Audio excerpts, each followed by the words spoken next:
మహాభారతంలో కర్ణుని వాగ్దానం చిన్న కథ. మహాభారత యుద్ధ సమయంలో వీరుడు కర్ణుడు తన స్నేహితుడు దుర్యోధనుడు పట్ల ఉన్న నిబద్ధతకు ప్రసిద్ధుడు. ఒక సాయంత్రం యుద్ధం ప్రారంభమయ్యే ముందు కుంతీదేవి రహస్యంగా కర్ణుడిని కలిసింది. ఆమె నిజం చెప్పింది, నీవు నా మొదటి కుమారుడు, పాండవుల పెద్ద అన్నవు అని.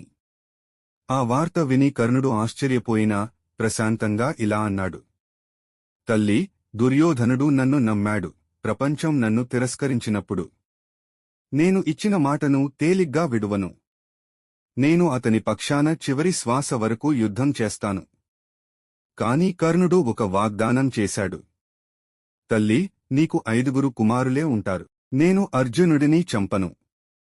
తరువాత రోజు కర్ణుడు తన విధి తనకు వ్యతిరేకంగా ఉన్నప్పటికీ ధైర్యంగా రంగంలోకి దిగాడు.